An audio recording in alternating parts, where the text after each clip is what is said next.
Hey guys, we're back. Hey there. This week is chapter 5 and 6 of Eat Meat and Stop Jogging by Mike Sheridan. So, how's everybody's past week been? I weaned off coffee this Oh, past week. I decided to try to see how I would do because I had been off coffee for a while and then I added it back, but I was doing coffee with just a little bit of heavy cream, but a chocolate element packet. mhm. And I decided, I think I'm going to just try to wean off coffee again. So I've been, having some headaches and stuff, but I think I'm doing okay.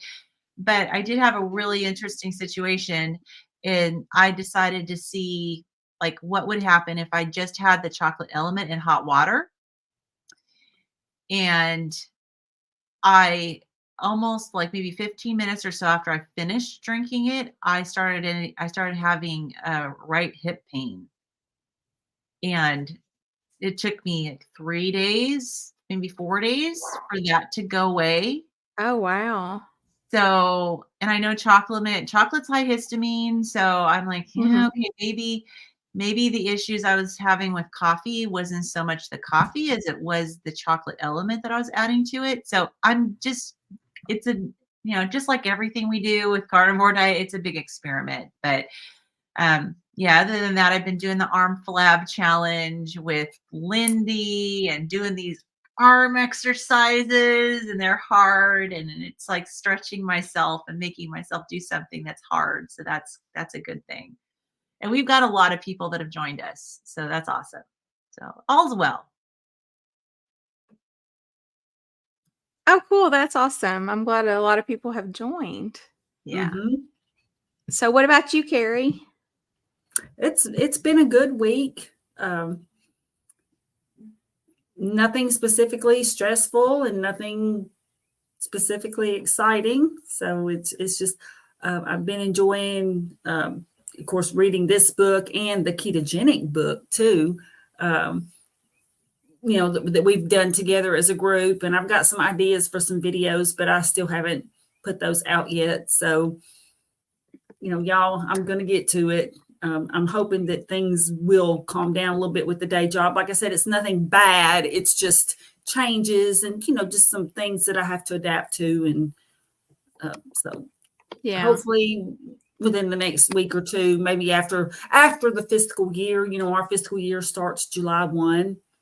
And so when we're closing things out, it can be really busy and intense and some tough deadlines. So it's all, but I am glad to be here, and I'm looking forward to digging into this because it's just interesting. I mean, we've been reading quite a few of these things, and yet once in a while I'll see a study referenced or something, and I'm like thinking, why is this not well known?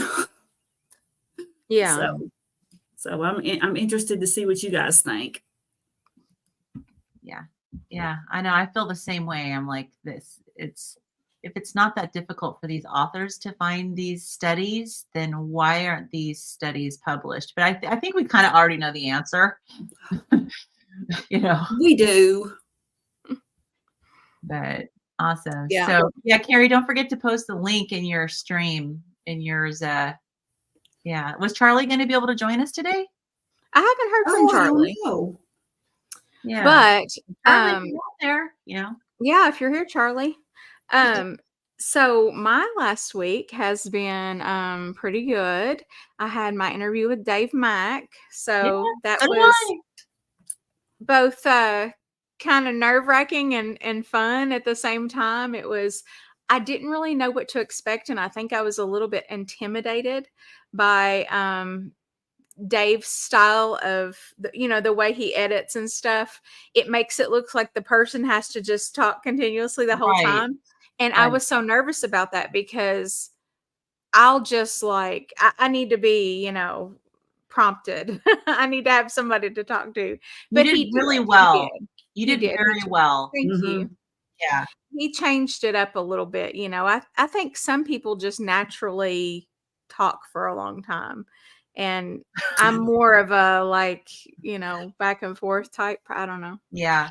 Anyway, but thank you. It was a Yeah, lot of you did fun. very well. And I had my interview too, and it published, was it yesterday or the day before? Yeah. It was Friday. Yeah, it was really good. But he told Oh, there's me Charlie. that he told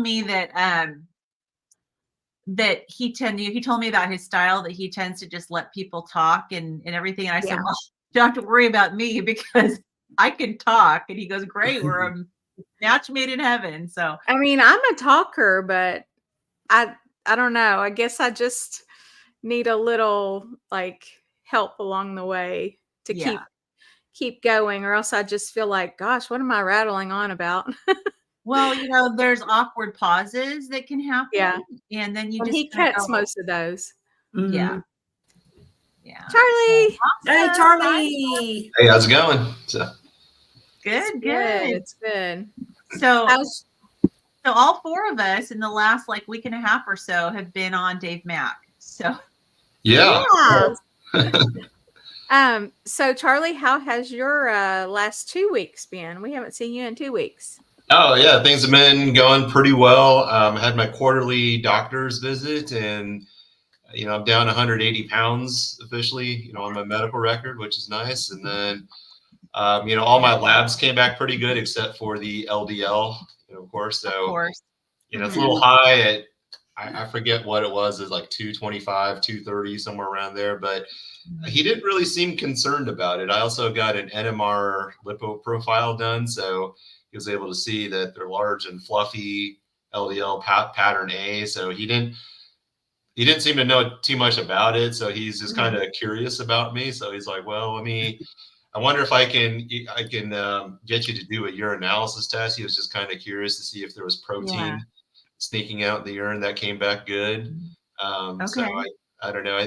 I think he's on board with what I'm doing based on the results. But he was telling me that like if someone were to audit him as a doctor and they didn't do anything about the LDL, he would get questions about that. So Interesting. So he can say that he offered you a statin or he Yeah. recommended a statin and you declined. And then that'll be it. And he can document that and he'll have done his part. But that's really interesting that he seems like he's at least intrigued. Yeah, he's really intrigued. I think he's on board. Like he sees like my medical records, he can see me getting off medication, my A1C improving, everything else like that. And he even said that even in most weight loss scenarios, he's never seen numbers like mine in his experience so far. So I think he's on board with it. He never offered me a statin or anything, but he was just saying like if some other doctor were to audit him, and that would just be a question asked at least. So but I'm glad he's on board with what I'm doing, at least based on the results. So Yeah. And it's cool that he did run the LDL, the breakdown, so that he can see, and maybe he'll educate himself more about it. I mean, one doctor at a time, right? Right. I'm kind of wondering if some of them are going by the what is it, the triglyceride to HDL ratio, because my doctor, my LDL was elevated, but my triglyceride to HDL ratio is like excellent. So my doctor looked at it and he didn't even suggest a statin after that. He was talking about statins before we even drew any blood, but then after we drew the blood, he said he didn't see any need for it at that point. And then my functional medicine doctor actually went to this website, and I can't remember which one it was. I think some of the people in the low carb space have used it. But basically you go there and you put in a lot of different data, and it tells you like what your probability of having a cardiovascular event is. And mine was like 1 in 100. So I was pretty happy about that. Yeah, those risk calculators, right? So yeah. And honestly, the risk calculators are probably based on people who are eating a standard American diet. And so it's probably a lot less because you're not eating the standard American diet. Yeah. So wow, that's wonderful. I love that. So, all right. So you guys ready to jump into the book? Yeah, let's do it.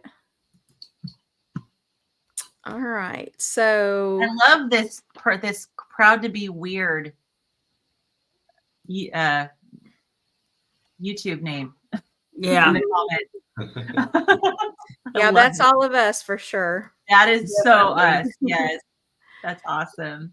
So mistake number 5, aka chapter number 5, choosing the wrong fats. Mhm. So basically, when you think about it, it says calorie restriction and low fat eating go hand in hand. Fat has 9 calories per gram, while protein and carbohydrates only have 4. Reduce the food with the most calories, and you'll lose the weight. Or at least that's how it's supposed to work. And the first slide is the one that follows that, what you just read. So if you wanted to show that. So this just shows that after the introduction of the low fat guidelines, the obesity rate started to climb. It was pretty flat prior to that. Mhm. So Yes, it was. And there's let's see here, was it when they started using vegetable oil? There's another graph like that looks very similar to this when they started using vegetable oil. You remember that, Carrie? I can't Mhm. remember which one of the books it was from, but I mean, a lot of this started around the same time, you know. yeah, definitely. And it seems like back in the like late 80s, that part where it was late 80s to like 88 to 94, Mm-hmm. it seems like there was even a more of a, like the trend was pretty straight up, and then it kind of took a little bit of a tick upward. Like there was a little pivot in the scale, especially for the 18 to 29-year-olds, because the gap is narrowing, it seems, between the age groups. Yeah. Yeah. So, yeah, interesting.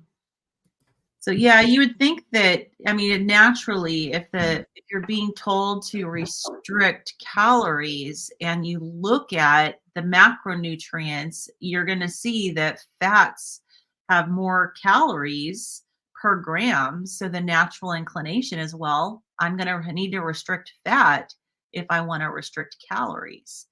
And my doctor tells me that that's going to help me lose weight, but the evidence is that that is definitely the opposite. Mhm. So, And it talks about PUFAs equal heart disease, canola oil, soybean oil, cottonseed oil, sunflower oil, safflower oil, peanut oil, and corn oil are all PUFAs. They're regularly used in restaurants and in the preparation of prepackaged products because of their affordability. Replacing saturated fat with PUFAs reduces the size of LDL cholesterol particles and decreases HDL cholesterol. right. So yeah, that's us wanting to know what size are your LDL particles. Are they the big, fluffy, buoyant ones, or are they the small, dense ones? Right. So he didn't really Mhm. explain. He mentioned that replacing the saturated fat with these seed oils reduces the size of LDL cholesterol particles, like you said, but he didn't really explain that that's actually bad. I mean, he explained it earlier, but we don't want small, dense LDL particles. We want big, fluffy ones like Charlie has. And it also elevated triglycerides. So everything is bad when it comes to PUFAs. Now, I know he mentioned here, it was weird. Like he was talking about how, when the government, people were following the government guidelines about converting to the cheaper oils, these manufacturers, they were cheaper. They stopped using butter. They stopped using coconut oil. They added more sugar, and it was a dream food for producers because they can use cheaper oils and also get support from the government.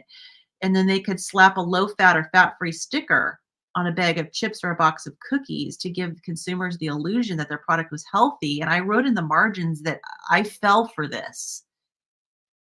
And I totally did, because I remember back when we started seeing these fat-free and low-fat, little, you know, emblems and stickers and little, on packaging. And, I went for it.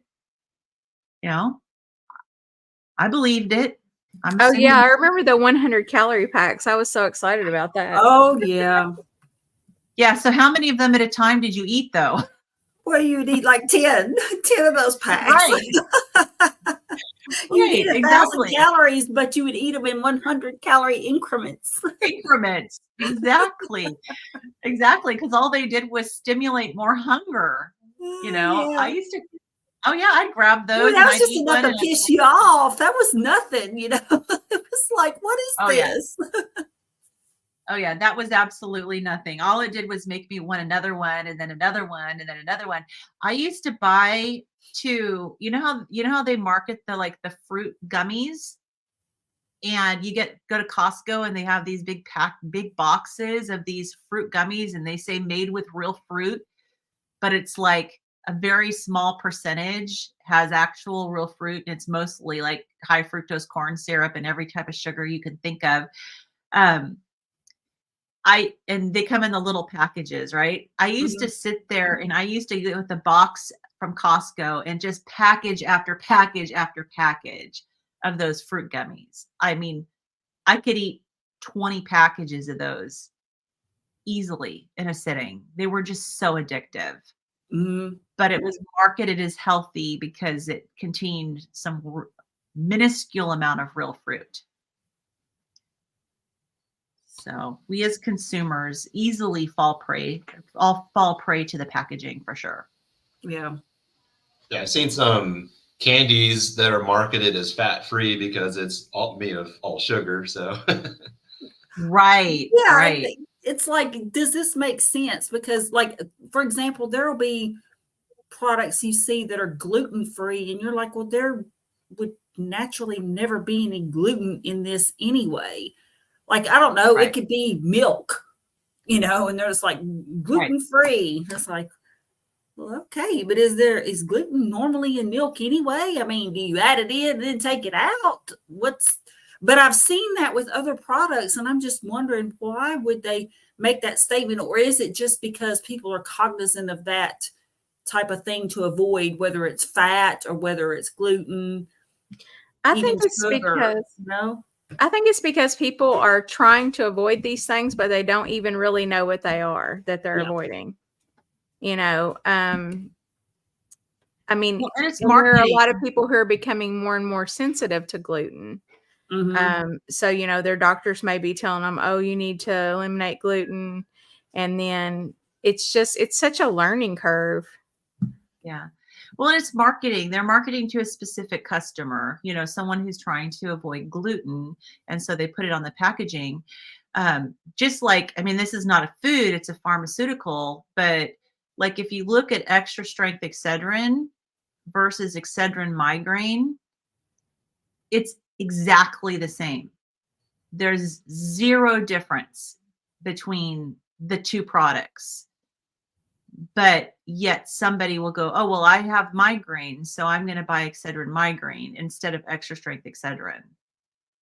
But there's zero difference between the two. So it's just packaging, maybe like with Excedrin, maybe it will appeal to somebody who might have been buying Tylenol instead, and it'll draw them over. So I'm assuming that it all has to do with marketing and reaching a particular demographic. And maybe I don't think they charge more, like with the Excedrin. I don't think they charge more. So I don't know how it is with the gluten products though. If they have something that's naturally gluten free anyways, and they put a gluten free label on that, do they charge more? Have any of you noticed that? I don't think so, because I've noticed it on stuff that's been around for years. Yeah. And they just suddenly, like, especially cereals that are, corn-based cereals, they just want that as an extra marketing thing. Yeah. because they know that's big. Yeah, they Yeah, know and that people who people are have looking at those types of things on the label. And so something that says gluten-free, just, right there on the front, right. And will we saw the attract their same thing with attention, because if you keto. logically think about it, it's like, just as an example, I'm making up something, but I mean, like, milk wouldn't have gluten in it.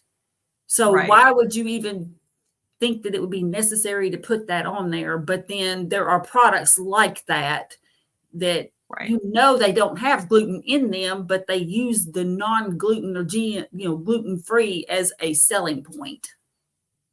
Right. It's just Right. funny. Well, and they'll also have labels that'll say no added sugar, but yet there's a lot of naturally occurring sugar anyways, but yet it's promoted as healthier because they didn't add any additional sugar, but it doesn't mean that it's healthy. Yeah. And so that sort of thing, yeah, there's a lot of that. Same thing with keto, like keto products. I mean, over the past 10 years, when I was doing keto, it's probably like maybe 7, 8 years ago, I started to do keto. You can find keto products labeled keto anywhere. You had to make your own. And so now there's all these keto products out there that say keto, but they are, if you look at the ingredients, a lot of them are complete garbage. So, yeah, so packaging is definitely really important in how they package things. So, yeah, it's just that the industry. And so we as consumers need to be very just aware of how the industry works. All right. I have another slide. I only have 2 slides. Okay. The other slide's coming up. So this one was, he mentioned a 1993 study in the Lancet that showed that a switch from butter to margarine increases heart disease. And so the vertical axis is age-adjusted chronic heart disease incidences per 1,000 population, and then teaspoons per day on the horizontal. And it's interesting because it shows that as consumption is, the more margarine you consume, the higher the heart disease. But conversely, if you have like no butter, you have more incidence of heart disease than if you just have a little bit of margarine. So it's almost like butter is protective, because as you decrease the butter, as you increase the butter, your heart disease incident goes down. It doesn't go down as dramatically as the margarine goes up, but it does go down. Did you guys notice that about this? That butter seems to be actually beneficial for heart disease, whereas the margarine is detrimental for heart disease. Yeah, even though that's exactly opposite of what they've always told us. It's exactly the opposite. Yeah. So you're better off from a heart disease standpoint, having 5+ teaspoons of butter a day than 0. Like if you have no butter, you have more higher rate of heart disease than if you have 5+ of butter. So I thought that was interesting to look at both of those bars and look at the trends of both of them, because they both tell a story about, the correlation. Obviously not causation, but a correlation. I thought it was interesting. It's not a chart, but it's like a little section where they're talking about the average omega-6 to 3 ratios since 1930. From 1930 to 1935, it was 8 to 1. So 8 omega-6 to 1 omega-3.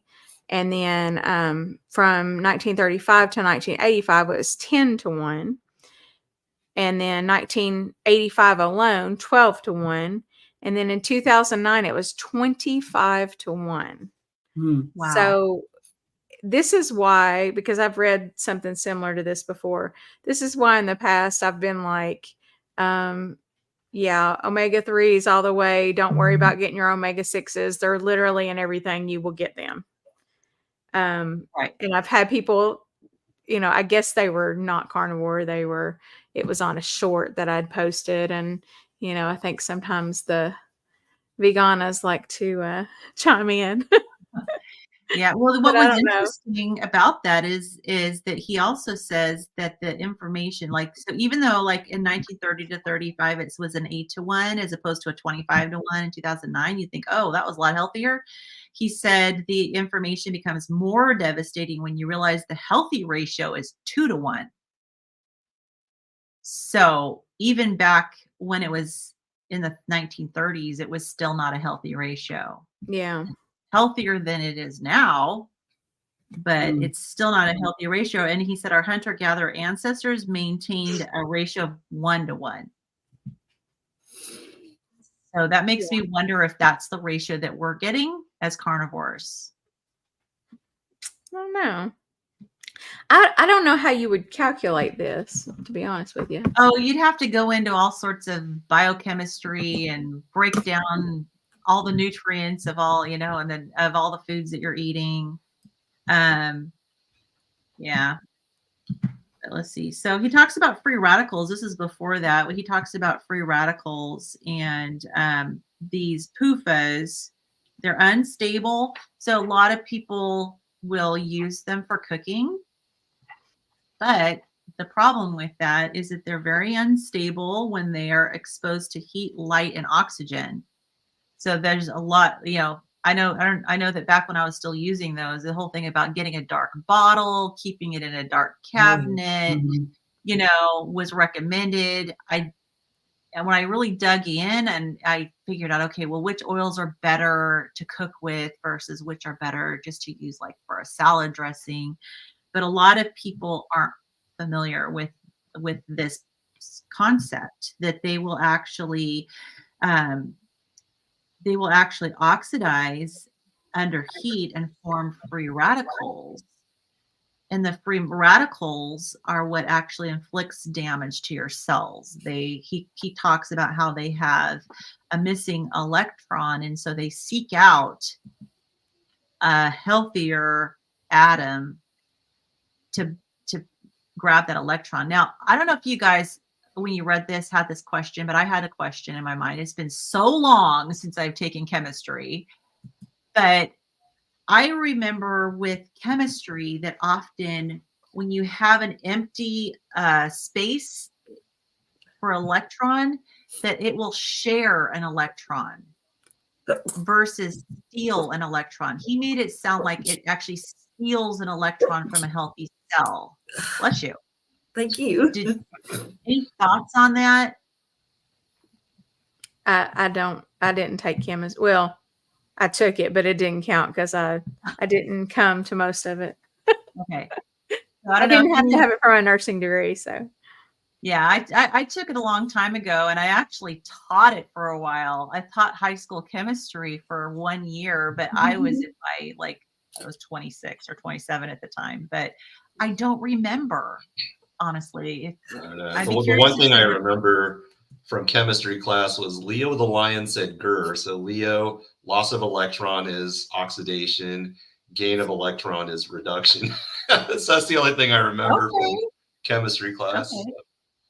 Yeah, I honestly don't remember, but he said that the free radicals, instead of sharing an electron with another atom, will steal the electron. And so that takes this healthy atom in our body and converts it into something that's not healthy, because then now the healthy cell is lacking an electron and it goes in search of another one. And so he says that it creates a process that continues until an electron is taken from a molecule that either changes the cell it's in or destroys it. So it's harmful to our cells, particularly harmful if it alters a healthy LDL cholesterol particle or a DNA strand. So this whole thing with the free radicals and the PUFA is very damaging to us on a cellular level. And he talked, and that's where he led into the omega-6 and omega-3. Omega-6s are pro-inflammatory, and omega-3s are, like fish oil, are anti-inflammatories. And so that led into the ratio, But I thought that was kind of worth worth at least commenting on that if you're using PUFAs, hopefully you're not, but if you're using PUFAs, don't be cooking with them for sure. So.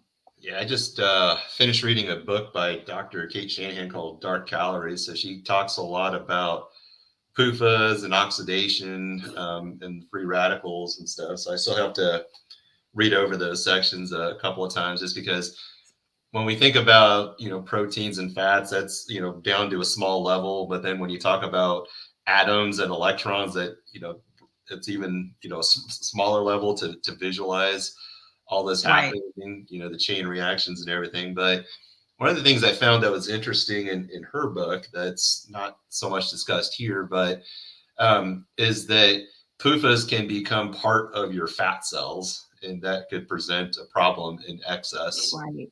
And her theory is basically that above a certain threshold, because there are things like naturally occurring PUFAs, but the ones that she talks about and the one that he's talking about are ones that require like an industrial plant to make, turn it into a bottle, essentially. Right. And her theory is that it creates deranged fat cells that basically don't really work when it comes to using for energy and stuff. So the body is not able to utilize your fat cells for energy, and that creates a big demand elsewhere in your body for sugar, essentially. But you only have a teaspoon of sugar in your whole body, and then your brain wants to suck up a lot of that. So that could actually, her theory is that it could drive sugar cravings, right? Because you have an energy imbalance that you're not able to access your fat cells properly without creating all this oxidation. So I don't know. It's kind of an interesting book that drills down on this oxidation aspect of PUFAs. But interesting. That sounds right up my alley. Yeah, no, that's really good. I remember reading her book a long time ago, Deep Nutrition, which is something everybody references in the health space. So I'm going to put in the comments. So what's the name of that book again? Dark Calories. Dark Calories. Okay. I accidentally hit caps lock. And then the author again? Dr. Catherine Shanahan. Catherine with the K? C. With a C? Yep. Catherine. Dr. Berry recently did an interview with her. It was very good. Well worth watching. Oh, interesting.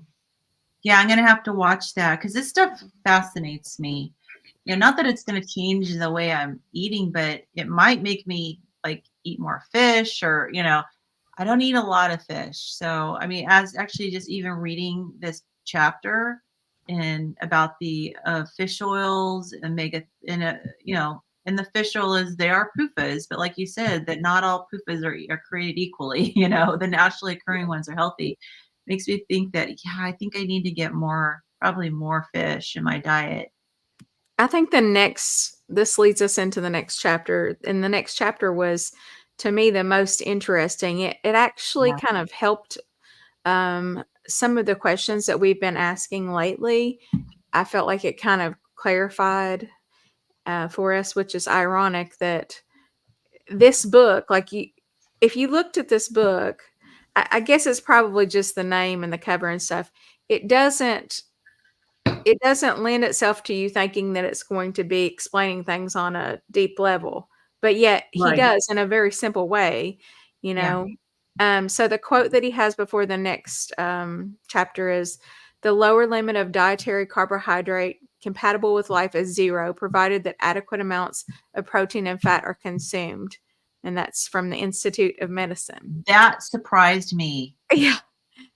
That quote came from the Institute of Medicine. Interesting. And we've heard it said quite a bit from different people in this carnivore, keto, low carb space, though, that there are not, like Dr. Berry says it all the time, there are no essential carbohydrates. But the difference is the Institute of Medicine is saying this. And there again, it's one of those things. And I'm like, why do we not know that they're saying these things? Because these are things that need to be people need to know. Yeah. And somehow they're not, it's not spread. It's just kind of, there might be a blurb about it, possibly in an article or something, but for the most part, it's just really not talked about. And so when I see a quote like this, I'm just like, I would expect to see Dr. Ken Berry, his name after that quote, but I wouldn't Yeah. expect the Institute of Medicine. That's my point. And it's like, Yeah. why is it that if somebody like Dr. Berry or Dr. Chafee or whoever says it, they're out there, but then Institute of Medicine says it, and I guess they just shut it up. Mhm. Shut it up. Right. Well, Right. I think it was their little clarifier on there. Well, crud, hold on. I just got out of the chapter there. It was their little clarifier. The lower limit of dietary carbohydrate compatible with life is 0, provided that an adequate amount of protein and fat are consumed. So Yeah. I think that was kind of their, they said it. It's like, there, we said it, but Right. You don't need any carbohydrates. yeah. But I don't think that that's what they were necessarily wanting to say. Like, Oh, I if see they what did, I you see understand what what I'm you saying? mean. Like they were Yes, in other words, they clarifying had it. a caveat to it. Yes. Yeah. And And so, I'm okay with that caveat. That's fine with me, but That's fine. Because but a lot of people like don't you said, realize it. it's not something that's just out there. yeah. Right. But so that leads us into mistake, or chapter number 6, believing carbohydrates are essential. The typical reasoning for prioritizing carbohydrates is that we need them for energy. For whatever reason, we've all been trained to respond to any mention of cutting carbs with this rehearsed answer. Perhaps our parents said it. We subconsciously heard it in an advertisement, or maybe we took a look at the government food pyramid. The reasoning is almost laughable when you learn that our primal ancestors, who walked 5 miles a day and had to hunt and gather their own food, averaged less than 80 grams of carbohydrates per day. Yet somehow people who drive a car to their desk job every day need carbohydrates. Realistically, carbohydrates provide no essential component and supply none of the elements necessary to build or repair tissue in the body. There is no dietary requirement for carbohydrates. Yeah, I think that the thing that I hear the most is like, yes, like, how are you getting energy if you're not eating carbs? I just got a phone call like today from a dear old friend that used to be a neighbor from back in the late 1990s, and we've been keep in contact every once in a while. Her name's Lynn too. Hi, Lynn, if you're watching. I shared my channel with her, but I was sharing with her about what I've been doing and on the carnivore diet and all the health benefits. And the thing she asked was, so, but where are you getting your energy from? And that is the most common question, because we have been taught that carbohydrates equals energy, and that's where we get our energy. So of course, I told her from ketones, and but it's a very much of a new concept for so many people. They don't hear about energy coming from ketones, and how there's actually, our body really likes to live off of ketones, and our heart functions better on ketones. Our brain functions so well too with ketones. And of course, we produce our own glucose. So, our body can produce the glucose that it needs. But I also hear, but what about vitamins and minerals? And I think that because plants contain vitamins and minerals, it's easy for people to assume that therefore we need them, because they're not being taught that animal products also contain these vitamins and minerals. And my thought is, well, the plants, just because the plants contain the vitamins and minerals doesn't mean they're meant for us to eat. They're providing the vitamins and minerals for the animals who eat them, not for us, because if they were intended for us, we would be able to fully utilize them, and we wouldn't have part of part of the plant we can't even digest. But they're designed for the animals, to provide nutrients to the animals, who then provide us with nutrients. And it's just a kind of an interesting kind of mental leap that you need to make when you're starting to kind of realize, okay, wait a minute, maybe we don't need plants, maybe we don't need the carbohydrates. They are needed by those who consume them, but they're not needed by us. And it's a foreign concept that we could get all the nutrients we need from the animal products. That was so new to me. I think a lot of it too is, you can get your energy from fat or you can get your energy from sugar. And they haven't told us that because the messaging all along has been that fat was just bad for us. Fat was horrible. And, so nobody ever told us, okay, that's an option. Yeah. Yeah. Well, it was demonized. Mm-hmm. You can't talk out of both sides of your mouth when you're trying to demonize saturated fat. You can't then come back around and say it's a really great energy source. So you kind of have to choose one narrative versus the other, and it's pretty obvious what's been chosen. Yep. So I like that he brought up the point about, so when he's talking about all carbohydrates become sugar, that he brought up the point that they are all saccharides. So carbohydrates are either monosaccharides, disaccharides, and polysaccharides, and saccharide means sugar. It sounds kind of more benign when you see it in its chemical word, but saccharide means sugar. So polysaccharides mean many sugars.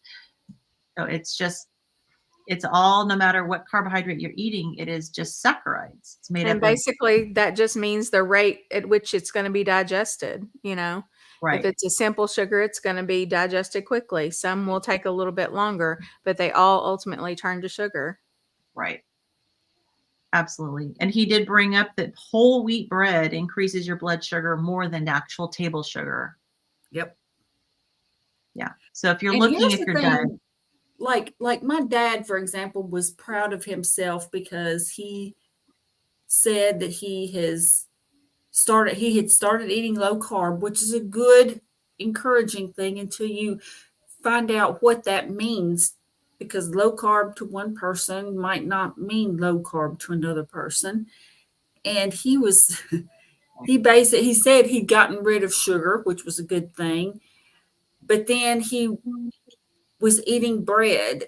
And I praised him because I want, he's trying, like yeah, he knew, he saw how I had worked with my mother, and how she had, when I was working with her, and when she was sick, that she didn't need to use as much insulin and stuff. And so he had retained some of that. Now, granted, he's got this lady love who they get into some mischievous dining behavior together, shall we say.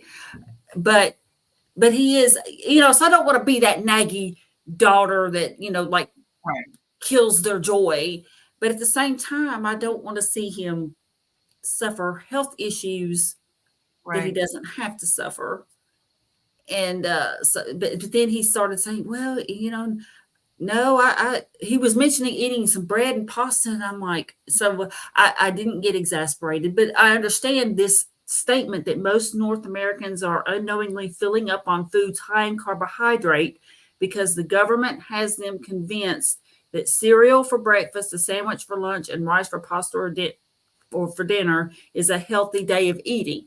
And that sort of falls into that. In other words, everybody knows what a donut is, or a piece of cake, something sugar, sweet. They know that.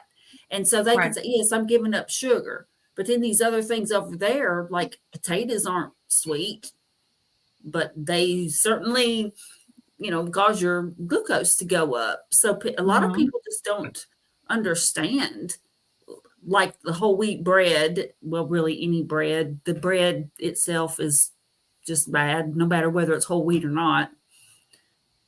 But it just tickled me that my dad was talking about, how he's, gone low carb, and I was being encouraging. And then he was like, well, but I had my pasta. But no, oh, Daddy, no. And yeah, they do like whole grain pasta as opposed to the just refined pasta. And so, and I mean, remember we did talk about the studies that were done comparing whole grain versus just like white flour. And it wasn't that whole grain is healthy. It's just less unhealthy than the more refined flours. And so that's something though, but it's portrayed to us as consumers that it's healthy. Right.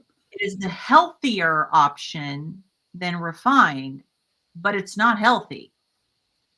It's still messing with your blood sugar, and it's all sugar. So no matter how you slice it. And I used to do like oatmeal for breakfast, thinking, oh, that was really healthy. I'd make the steel cut oats, the long that you have to cook long. And sometimes I'd do in the crock pot like the night before. And I'd make, like a small crock pot with steel cut oats. I'd put a cinnamon stick in there and, maybe some raisins or, some other currants that I'd put in there. And I think I was providing a really healthy and nutritious breakfast for my family for the next day. And they enjoyed it. And of course, I then put maple syrup or honey, and then put butter and put some milk in it. Of course I sugared it up anyways, but I thought it was being healthy, Yeah. by doing that and providing that for my family. But choosing the Ezekiel breads and instead of the Wonder bread and the whole grain pastas. But no, it didn't make me healthy. I mean, I was still very morbidly obese, and I was still very inflamed and with, and very reactive with my mast cell disease when I was trying to eat that way. It didn't help at all. I'm sure you guys had the same experience.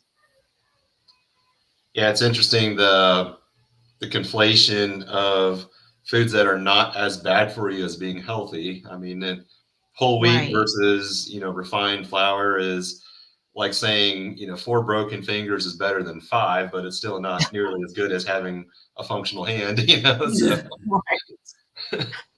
Good analogy. Yeah. Or like Dr. Barry will say, he'll just say less bad. Less bad doesn't make it good. Yeah. Yeah, that's right. And I think part of the problem with saying healthy or not healthy is healthy to who, in whose opinion is it healthy? Yeah. There's just so much contradictory information. Well, and it's probably very healthy to the animals who are supposed to eat it. It doesn't mean it's healthy for humans. Right. Yeah. So I like the how he talked about, excessive carbohydrates equals fat storage. And I like the way he explained it. So he said the easiest way to understand this concept is to think of the body as having 3 empty cups. Mm-hmm. So if you can imagine just 3 cups, he said the first cup is your glucose to burn immediately for fuel. And then the second cup is your glycogen to burn if cup 1 is empty. And for exercise, the cup 3 is your stored fat to burn if cups 1 and 2 are empty. So he says that if cups 1 and 2 are full, any excess carbohydrates are converted to fat in the liver, either sent to the bloodstream or is circulating fat. Triglycerides are stored as body fat in cup 3. So the more we have carbohydrates, the more we just have to store that extra as fat, because we're never emptying and draining cups 1 and 2 and never getting to the point where we're starting to pull and use cup 3. So lowering the carbohydrates gives us that opportunity to actually burn that excess fat instead of continuing to store it, which we've all found. Yeah. And I find that even with me, as insulin resistant as I am, there, I can eat very, very, very little sugar, because if not, I'm just chasing my tail on that. I'm just, using that sugar or even storing that sugar and not ever getting to my stores. Yeah. And sometimes insulin resistance takes years to reverse too. Yeah, I was just gonna say I've read that it can take years. I don't know what you all the three of you have read. Do you recall anything in particular about any time frame, or does it just depend on the person? I think it's different for everybody, and especially if you are going through a condition that makes you naturally more insulin resistant, like menopause. Mm, Oh, yeah. Yeah. yeah. So interesting. Yeah, I've never heard this 3 cup metaphor before, but I really liked it because it was easy to visualize. Like what Carrie was talking about earlier. It's hard to visualize what a carbohydrate is outside of sugar. So sometimes that can become, kind of counterintuitive to people. But the way that he makes it sound, he doesn't really define what excess means because, at the very top of the chapter or the end of the, last chapter, he said there are zero essential carbohydrates essentially. So with his cups in 1 and 2, that can really depend on, a person's activity following a meal, how Right. much lean muscle mass they have in their body, for the glycogen store. So I like how he explains it, but it also leaves room for individualization to kind of understand it for yourself. So Yeah, yeah, definitely. And of course, he did talk about how cup 2 is for exercise. So the more you're exercising, you know, I guess the better. Your glycogen stores are going to be burned up when you exercise. So if you're really sedentary, I mean, it seems like maybe even a little bit of carbohydrate is going to flow into cup 3 and be stored as fat. Whereas if you're exercising a lot, you may have a little more leeway with what you can tolerate. So, all right. So let's see. I think one more section he talks about excessive carbohydrates equals degenerative disease. Um, so he says when insulin struggles to find somewhere to put excess glucose because of insulin resistant cells, blood sugar remains elevated longer than usual. Aside from causing inflammation, chronically elevated blood sugar is associated with an increased risk of cancer, heart disease, neurological disorders like Parkinson's and Alzheimer's, and early death. And then he says excess sugar in the blood also goes through a binding process with proteins and fats to form something called AGEs, advanced glycation end products. When glucose attaches to proteins to form AGEs, it gums up arteries and capillaries and damages DNA, enzymes, and receptor sites. So AGEs produce a 50-fold increase in free radical production, which accelerates aging and increases the risk of the same degenerative diseases associated with insulin resistance. So just another thing that we have to. It's interesting that it binds to the proteins and the fats.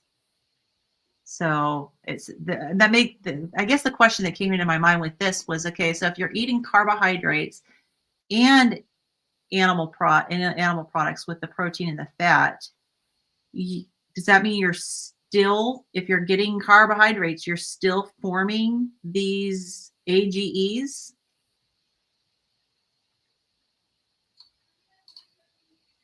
Because they bind to the proteins and the fats? Okay, say that again.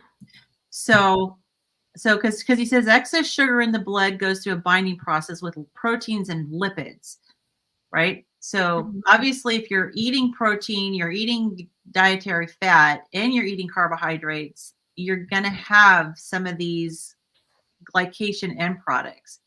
So I didn't read it that way. It actually no carbohydrates? I didn't read it that way. Okay. I read it as basically excess sugar, period. Like, Okay. Not sugar with something else that you were eating, but that excess sugar, period, is going to lead to that. Right. Does that make sense? Yeah, that's kind of the way I was thinking of it too, is that, so really my thought was the only way to avoid this is to either eat very, very low carbohydrates so you don't have excess sugar, or to eat none. Yeah, I mean, I don't think it would matter what you're eating. If you're eating excess sugar, you're going to have advanced glycation end products. So what Because that happens? sugar has to go somewhere, you know? Yeah. Yeah, because the body maintains like a very tight window for blood sugar. So like my 80 fasting blood glucose, that's equivalent to like a level teaspoon of sugar in my blood at all times. So so if you take that steel cut oatmeal and that toast and that orange juice and it's like 100 grams of carbs, your body has to do some pretty miraculous things to get it back down to that that 80 range again. So I'm thinking that's what it's talking about, because if it stays elevated for too long, it starts getting gummed up with other cells. So you have to, I think your body has to store it as fat after a while, or else it'll stick to everything. So it's the way Yeah, I I was understand it. wondering though, like, so he talks about, I was wondering, I kind of wish that he had spent a little bit more time talking about this, because I was a little bit confused because of the cup analogy and the excess carbohydrates going into fat storage. But this is talking about the excess, sugar, Mike, the excess sugar then binding with the proteins and lipids and being in your bloodstream. So I was a little confused about, like, are these two separate processes where you've got excess carbohydrates, that convert to sugar, they're sugar, breaking down to sugar, being stored as fat, but then also binding to proteins and fats and going into your bloodstream? It sounds like So, two separate processes to me that are so going on. basically, it's after you get those cups full, whatever's left over is your excess blood sugar that your body basically doesn't have anything to do with. And then your insulin starts rising, and you become insulin resistant. And then that's not working well. So you've just got this sugar hanging out in your bloodstream with nowhere to go. You're probably spilling it into your urine at that point also, but it's causing, peripheral neuropathy, anything. The AGEs basically cause any kind of gumming up of anything. So it could be, your toes might be numb, your fingers might be numb, you might, I mean, I don't know. It just basically anywhere in your body would be just gummed up with that. It would be more like a syrupy consistency, I would think. Mhm. And I have seen people, I don't know if this is why, but I have seen where we've drawn blood from people and it looked like it almost like solidified before you even started flipping the tube. It was like so thick and syrupy, and I don't know if that's why, but Well, I'm sure that, yeah, the degree of insulin resistance, I'm sure, plays a role with that as well. And of course, somebody who's diabetic, I mean, to some degree, that's an issue with diabetics for sure. I mean, that's why you end up with the peripheral neuropathy, like you said, and the retinopathy, gastroparesis, all those yeah. little capillaries getting So clogged up. those AGEs are what caused that. Yeah. Yeah. So I that guess makes like sense. different cells can become insulin resistant. They don't all become resistant at the same time, right? So Yeah, I think I Yeah, read but that. this is like where I'm putting the insulin resistance into that, but this is just like generally the sugar has nowhere to go after it's crammed. And yeah. anyway, I don't know. I'm confusing myself now. I feel like my fat stores are unlimited. And so that's why I think I was confused by this, because I'm like, okay, well, is there any limit to how much can be stored in my fat cells to where it would then spill over into the blood? But I guess there is. Yeah. Yeah. What if your fat cells become Yeah, insulin and that's why resistant? you would have like triglycerides floating around. And that's when Yeah. your triglycerides would be high. Mhm. Everybody associates triglycerides with eating fat, but it's not. It's from eating carbs. Right. You eat too many carbs and you've crammed. You've crammed into your insulin has tried really hard to cram it into mostly your muscle cells. Then it's tried to cram it into your it's made glycogen stores, and it's like, okay, we've got enough there. And then it goes on to the next thing, and I don't know. It just, to me, it's like, that it's two separate things, but it's kind of the same thing. And I'm having trouble coming up with the words to explain it, but Yeah.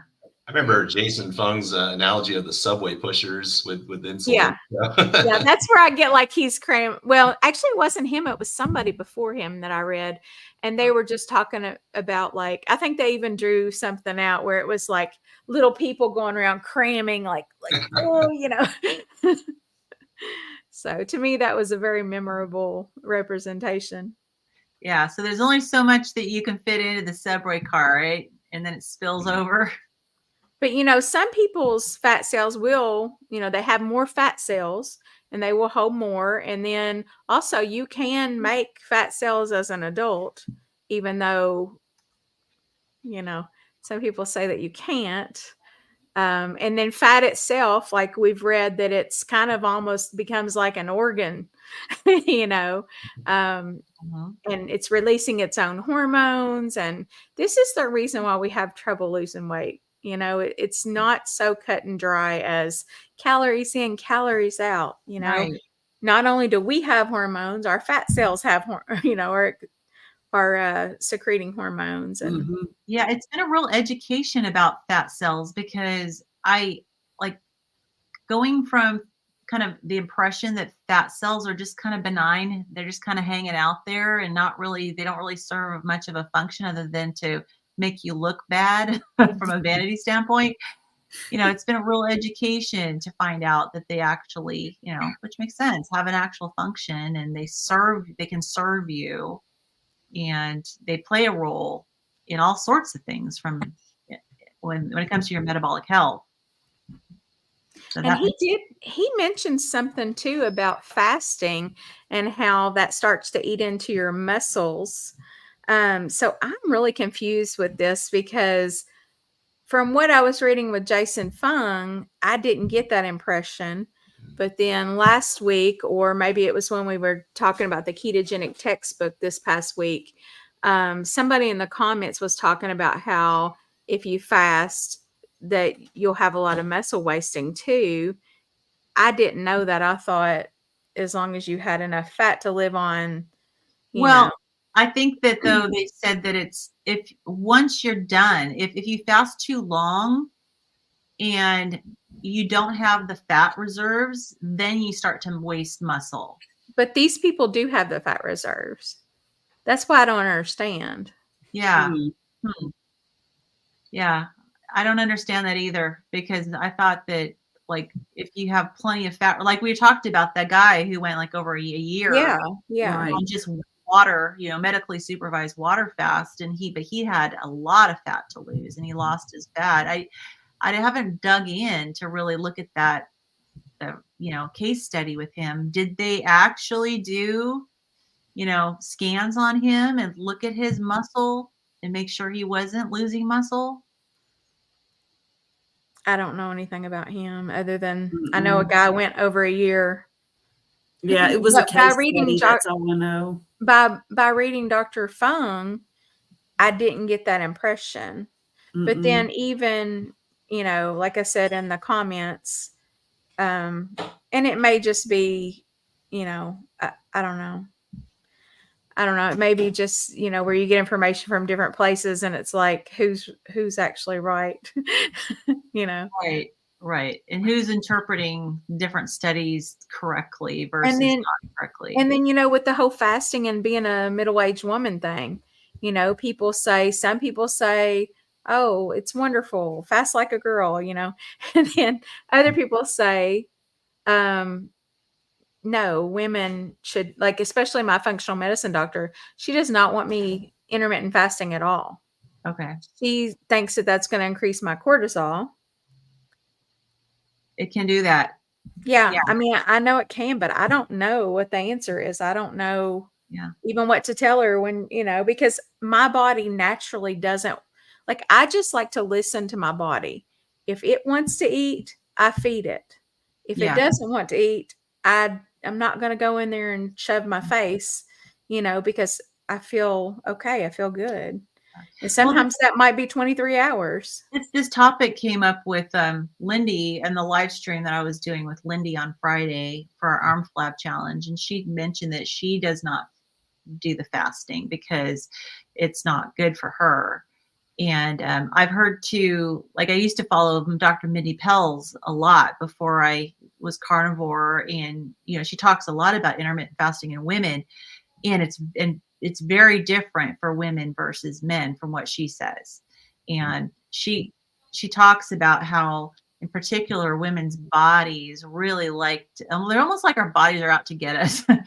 Like if we do anything routine, like when it comes to fasting, our bodies will go like, okay, I see what you're doing. I'm going to store fat anyways. And I'm going to, and so she promotes mixing it up.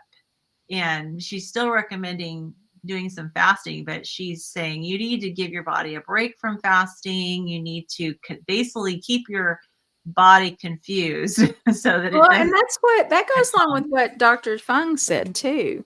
I do remember he was very big on mixing it up, and if you do the same thing, your body's just going to catch on, and it's going to either lower or increase your basal metabolic rate to meet, whatever you're doing.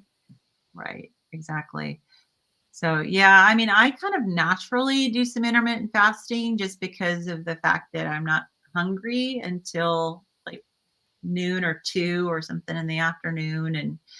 And, but there's times where I'm like, I want breakfast and lunch and dinner. So I'm kind of like you. I just kind of listen to whatever my body says it wants. Mm-hmm. Yeah. So, all right. Anything else we need to discuss from this chapter? Did we kind of beat it to death yet? I think it's a dead horse. No, just kidding. He's dead. Do you all have anything else to add? I'm good. I think we did pretty I don't good have anything today. to add. I totally, I mean, when you read this, and you always learn something.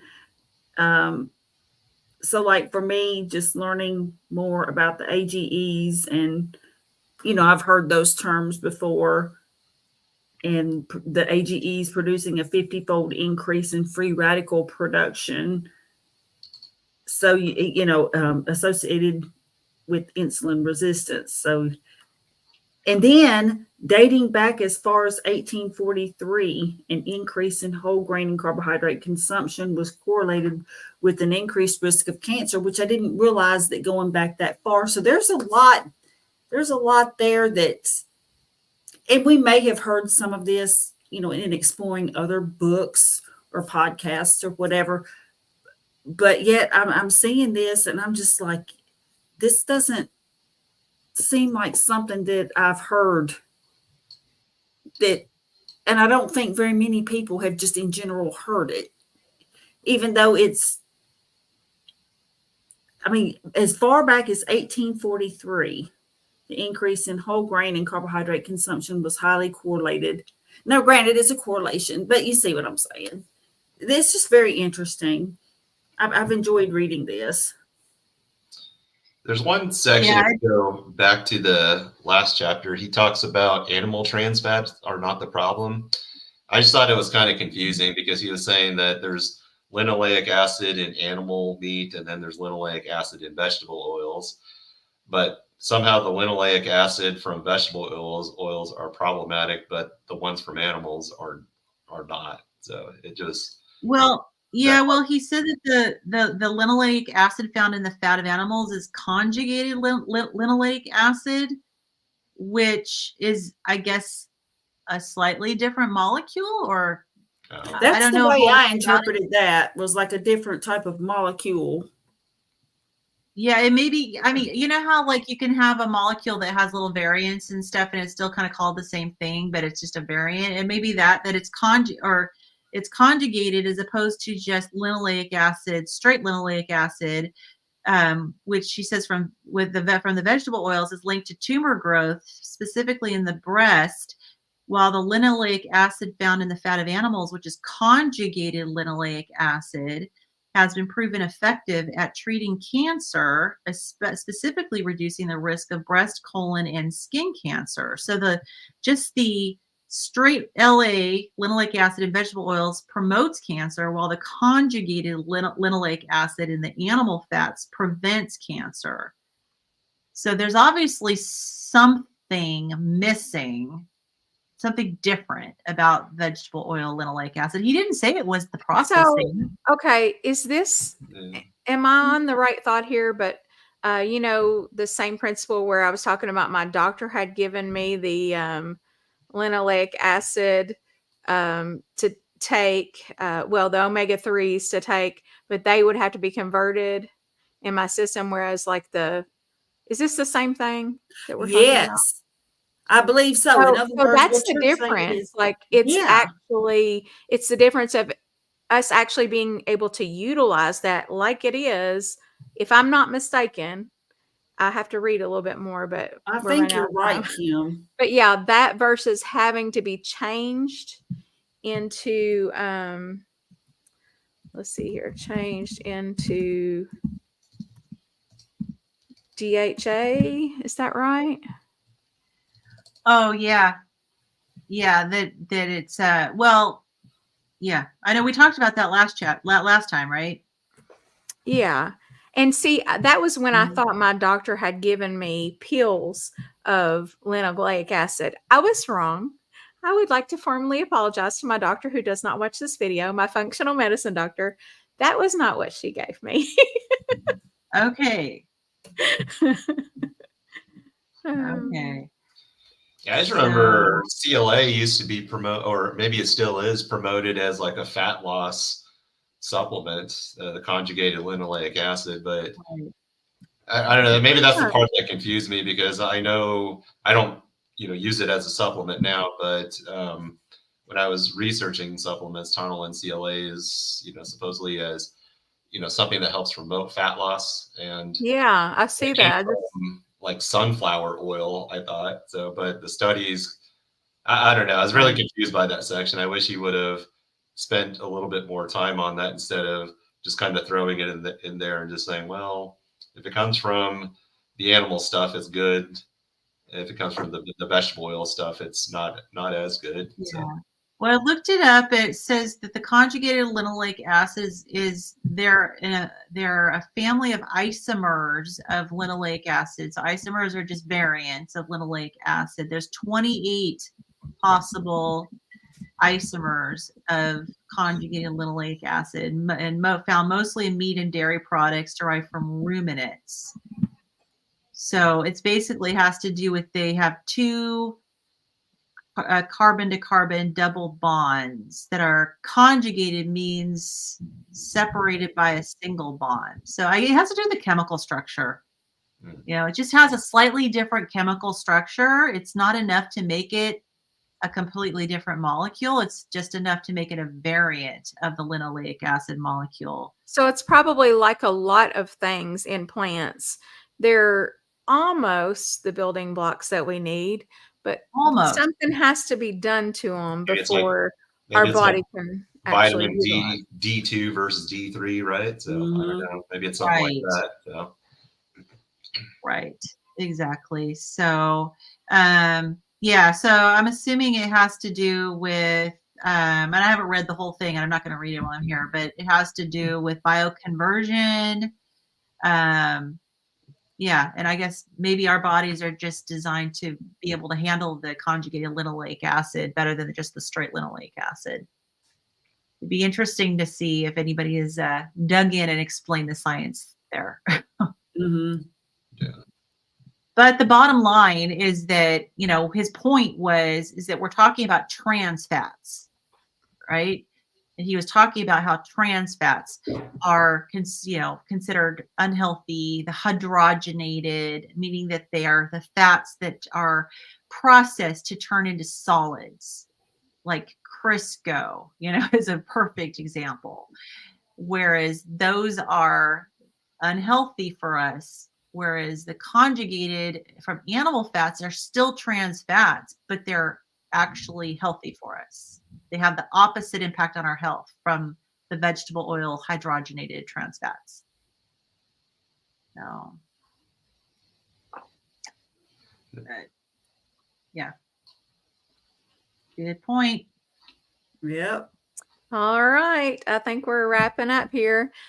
So just do a quick shout out for your channels and then we'll head out. Yeah, and we're gonna do 7 and 8 for next week. Yeah. Alrighty. All right. Fantastic. So Carrie, you want to start? Sure. I am Carrie at My Metamorphosis, has an O instead of an A where you might expect one.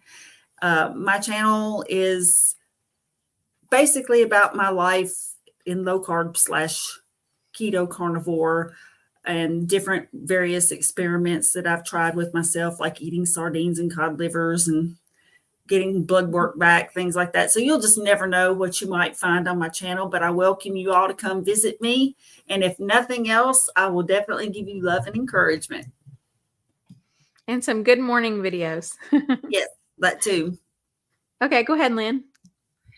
So my channel is Midlife Carnivore, and I basically chronicle my health journey with recovering from mast cell activation syndrome and morbid obesity. I do weekly update and weigh-in videos every Monday where I show you all my metrics from my SMART scale, let you know how my body composition is changing, give an update on how I'm doing with my mast cell activation syndrome and some of the struggles and challenges. I try to be really transparent and tell you what I'm struggling with and tell you, when things aren't working out. I've got an arm flab fitness challenge I'm doing right now with Lindy from Limitless Lindy, and we're working out our arms and seeing if we can get rid of those bat wings. And I do have some interviews. I'm going to be doing some more interviews. I have kind of been slacking on the interviews, but I'm probably going to be doing some more interviews, and I kind of jump in on lives and stuff every once in a while. So if you're interested, come check me out. Well, I am Nurse Kim at Carnivore Nurse Kim. And these days I'm mostly doing lives with my two friends here. Also on Tuesday, at least once a month, I'm with Russ Mitchell at the Keto Cookout, 9 p.m. Eastern Standard Time. But my favorite thing these days is the ketogenic textbook this week it's going to be Wednesday at 5:30 Eastern Standard Time, but it's normally going to be Thursdays at 5:30. And it's just a bunch of nerdiness, really. I've got a lot of videos on my page that kind of chronicle my journey, like for the first year. And then since then, I've just been doing mostly live stuff. But, occasionally I'll get a wild hair and do a carnivore grocery haul or come with me, truck check kind of situation. But anyway, yes, as Mike Shaw TV said, nerds. Yes. We pride ourselves in being nerds. Yeah, we tend to be the nerd magnets. And then Charlie does not have a channel, but I just watch your guys' channels. We're working hassling on him every week. But go check out Dave Mack, Zero Carb Life, and check out Charlie's interview Yeah. with Yes. Dave Mack. You can hear his story, his amazing health benefits from the carnivore diet. Yeah. So awesome. Yeah. So, all right, everybody. We'll see you next week. Yeah. Yes, We'll that's it. see everybody. I've enjoyed it as usual. It goes by so quick. Yes, Yeah. it does. Mike said it's nice to see Darth in person. That's right. Yeah, that's what we thought too. We were happy to have him. Yeah. All right, guys. Absolutely. We'll see you next week. All right. Bye-bye. Bye. Bye, you all.